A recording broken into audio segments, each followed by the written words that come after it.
என்னுடைய மனைவி ராஜேஸ்வரி கும்போண யாத்திரா மூலயமா போனாங்க. எங்க இருக்காங்க என்னன்னு தெரியல. ஆனால் ராத்திரிலேருந்து உட்காந்து டிவியை பார்த்துக்கிட்டே இருக்கேன். டோல் ஃப்ரீக்கு ஃபோன் பண்ணுறேன். டோல் ஃப்ரீ எடுத்து யாருமே எந்த விதமான பதிலும் சொல்லலை. நான் ஒரு ஹார்ட் பேஷண்ட்டு. என்னை போட்டு பாடாப்படுத்துறாங்க. ஒரு பதிலே இல்லை. எந்த விதமான டோல் ஃப்ரீயில் ஃபோன் பண்ணால் எந்த விதமான பதிலும் சொல்ல மாட்டேங்கிறாங்க. என்ன அரசாங்கம் நடத்துறீங்க? இது ஒரு கவர்மெண்டா? ஏழைகளுக்குள்ள ஒரு வசதி பண்ணி கொடுக்கணும் அரசாங்கம் தான். அடுத்து என்ன பிரயோஜனம்? தேவையில்லாம மன உளைச்சல நான் இருக்கேன். எந்த தகவலும் தெரியல. எங்க இருக்காங்க என்ன தகவல்னு தெரியல. ஆளுக்கு ஆள் ஒன்று சொல்றாங்க. டோல் ஃப்ரீ தான் கவர்மெண்ட் தானங்க எங்களுக்கு சப்போர்ட் பண்ணணும். அந்த கவர்மெண்ட்டை நம்பி தானே இருக்கும். ஏன் அந்த கவர்மெண்ட் செஞ்சான்னா என்ன கவர்மெண்ட் நடத்துறாங்க? அவங்க பாதிக்கப்பட்டவங்களை நடத்தாம இதுதானே கவர்மெண்ட். சாராயத்தை ஒழிக்கிறேன், பிராந்தி உழைக்கிறேன், போதை மருந்தெல்லாம் தற்கொலை, இது எவ்வளவு முக்கியமானது, உயிர் சம்பந்தமானது.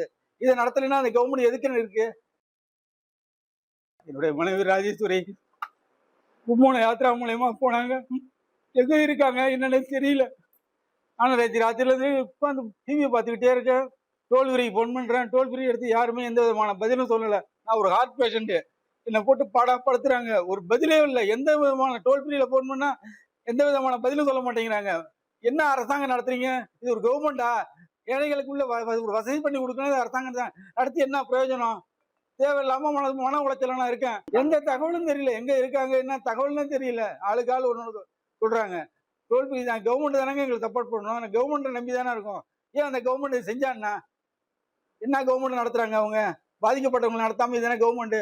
சாராயத்தை ஒழிக்கிறேன், பிராந்தி உழைக்கிறேன், போதை மருந்தெல்லாம் தற்கொலை, இது எவ்வளவு முக்கியமானது, உயிர் சம்பந்தமானது. இதை நடத்தலைன்னா அந்த கவர்மெண்ட் எதுக்குன்னு இருக்கு? முக்கிய செய்தி: நேபாள பெருவெள்ளத்தில் மாயமான மயிலாடுதுறை மாவட்டத்தை சேர்ந்த ராஜேஸ்வரி என்பவரின் கணவர் உதயகுமார் கண்ணீர் மல்க பேட்டியளித்துள்ளார். இது குறித்த கூடுதல் தகவல்களை தருகிறார் நமது செய்தியாளர் யோகேஸ்வரன். யோகேஸ்வரன், வணக்கம். முழு விவரங்கள்.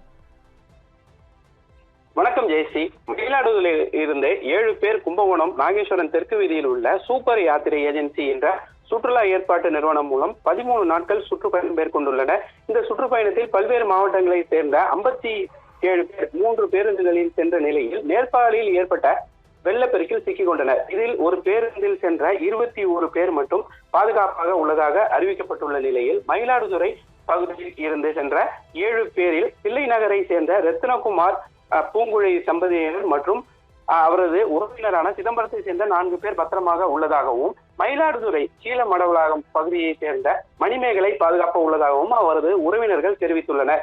மயிலாடுதுறை செட்டித்தெருவை சேர்ந்த முன்னாள் உயர்நீதிமன்ற நீதிபதி சிவஞானம், கல்காணி மூட்டத்தை சேர்ந்த புஷ்பலதா நிலை குறித்து எந்த தகவலும் இதுவரை தெரிவிக்கவில்லை என்று அவர்கள் உறவினர்கள் வேதனை தெரிவிக்கின்றனர். பேரிடர்களில் சிக்கியவர்களின் குறித்து தகவல் அறிய அறிவிக்கப்பட்ட டோல் ஃப்ரீ எண்ணை ஒருவரும் எடுக்கவில்லை என்றும், மயிலாடுதுறை அபிராமி நகரை சேர்ந்த ராஜேஸ்வரி என்பவரின் நிலை குறித்து தெரியவில்லை என்றும் கண்ணீருடன் அவரது கணவர் உதயகுமார் செய்தியாளர்களும் தெரிவித்துள்ளார்.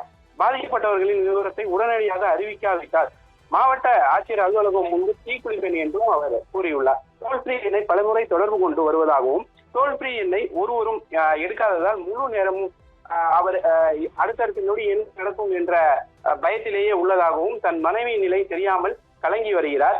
உடனடியாக அரசு தக்க நடவடிக்கை எடுத்து தன் மனைவி உள்ளிட்டவர்களை மீட்க வேண்டும் என்றும், அரசாங்கம் இது போன்ற சமயங்களில் உதவியில்லை என்றால் எப்படி என்றும் அவர் வேதனையுடன் கூறியுள்ளார்.